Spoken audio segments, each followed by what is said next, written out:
গড়ে ৬টি করে ধূমকেতু আবিষ্কৃত হচ্ছে, মহাশূন্যে অসংখ্য ধূমকেতু। এবং এই ধূমকেতু আবিষ্কারের ফলে আমাদের দেশেও মানুষের মধ্যে একটা কৌতূহল সৃষ্টি হয়েছে ধূমকেতু সম্পর্কে জানার, এবং যে কারণে আমাদের দেশে তৈরি হয়েছে বাংলাদেশ অ্যাস্ট্রোনমিক্যাল অ্যাসোসিয়েশন। আমরা এখন কথা বলবো এই অ্যাসোসিয়েশনের সভাপতি মিজানুর রহমান শাওনের সাথে। আচ্ছা, আপনার কাছে জানতে চাচ্ছি যে এই ধূমকেতু দেখার জন্য আমাদের দেশের মানুষ যাতে ধূমকেতু দেখতে পারে, সেই জন্য আপনাদের অ্যাসোসিয়েশন থেকে আপনারা কি কি কার্যক্রম গ্রহণ করেছেন? ধন্যবাদ। বাংলাদেশ অ্যাস্ট্রোনমিক্যাল অ্যাসোসিয়েশন এর জন্মলগ্ন থেকেই মহাকাশ বিষয়ক উল্লেখযোগ্য ঘটনাবলী পর্যবেক্ষণের ব্যবস্থা করে এসেছে। গত প্রায় ১ দশক ধরে আমরা আমাদের বিভিন্ন প্রতিকূলতা, সীমাবদ্ধতার মাঝেও আমরা নিয়মিত এই ধরনের পর্যবেক্ষণ চালিয়েছি। যেমন গত বছর ধূমকেতু হায়াকুতাকা আমরা দেখিয়েছিলাম ধানমন্ডি ক্লাব মাঠে, সেখানে যথেষ্ট পরিমাণ দর্শক এসেছিলেন।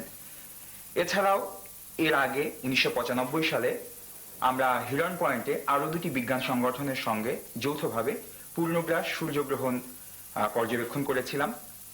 আর স্বাভাবিকভাবেই এই হেলবব ধূমকেতু সম্বন্ধে আমাদের আগ্রহ অত্যন্ত বেশি, এবং আমরা চাই আমাদের এই আগ্রহ সাধারণ মানুষের সঙ্গে ভাগাভাগি করে নিতে। এবং আমরা এটাও দেখেছি যে সাধারণ মানুষের মধ্যে এই ধূমকেতু বা মহাকাশ বিষয়ে প্রচন্ড আগ্রহ আছে। যেমন প্রতি শনিবার ধানমন্ডি মাঠে যে পর্যবেক্ষণ ক্যাম্পটা আমরা করি, সেখানে বেশ দর্শক সমাগম হয়।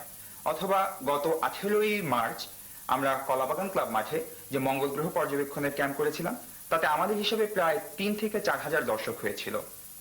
তাই আমরা চাচ্ছি যে এবার এই হেলবব ধূমকেতু সম্বন্ধেও ঠিক এই ধরনের একটি কার্যক্রম হাতে নিতে। এবং এ ব্যাপারে আমরা অনেক আগে থেকেই কাজ আরম্ভ করেছি। যখন খালি চোখে এই ধূমকেতুটি আমাদের বাংলাদেশ থেকে দৃশ্যমান হতো না, সে সময় আমরা এই ধূমকেতুর উপর একটি ওয়ার্কশপ বা কর্মশালার আয়োজন করি। সেখানে প্রায় ২৫ জন অংশগ্রহণ করে, এবং পরবর্তীতে এদের নিয়ে আমরা ঢাকার অদূরে কেরানীগঞ্জে গিয়ে আমরা সংগঠনগতভাবে এই ধূমকেতুটি পর্যবেক্ষণ করি। এবং পরবর্তীতে এটির উপরে বিভিন্ন জাতীয় দৈনিকে লেখালেখি ছাড়াও আমাদের নিয়মিত যে প্রকাশনা মহাকাশ বার্তায়, এটার উপরে অনেকগুলো লেখা আমরা প্রকাশ করি। এবং সব শেষে ধূমকেতু নামে একটি আলাদা পুস্তিকাও আমরা বের করেছি, যাতে সাধারণ যে ধূমকেতু সম্বন্ধে কিছুই জানেন না, তিনি এই পুস্তিকাটি পড়লে ধূমকেতু সম্বন্ধে একটি সাধারণ ধারণা লাভ করবেন।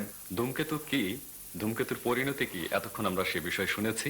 এবং আমাদের দেশের মানুষের মধ্যে কিছুদিন আগে হেলবব ধূমকেতুটি দেখা গিয়েছে, যার কারণে মানুষের মধ্যে ধূমকেতু সম্পর্কে জানার একটা আগ্রহ তৈরি হয়েছে। মহাশূন্যে শুধু ধূমকেতু নয়, মহাশূন্যে আরো অজানা অনেক বস্তু রয়েছে যেগুলো মানুষের এখনো অজানা, এবং মানুষ সেগুলো আবিষ্কার করার জন্য নিরন্তরভাবে প্রচেষ্টা চালিয়ে যাচ্ছে। আমাদের দেশেও হেলবব ধূমকেতুটি দেখা যাচ্ছে, এবং এপ্রিল মাসের প্রথম সপ্তাহে এই হেলবব ধূমকেতুটি আরো পরিষ্কারভাবে আকাশে দেখা যাবে। এবং যারা এই হেলবব ধূমকেতুটি দেখতে চান, তাদের ব্যাপারে বাংলাদেশ অ্যাস্ট্রোনমিক্যাল অ্যাসোসিয়েশন বেশ কিছু কর্মসূচি গ্রহণ করেছে, এবং সেই কর্মসূচি সেই নির্দিষ্ট দিনে আপনারা যদি সেখানে উপস্থিত থাকেন, তাহলে হেলবব ধূমকেতুটি দেখতে পাবেন, এবং মহাশূন্যের অজানা রহস্য সম্পর্কে আমাদের একটা ধারণা তৈরি হবে।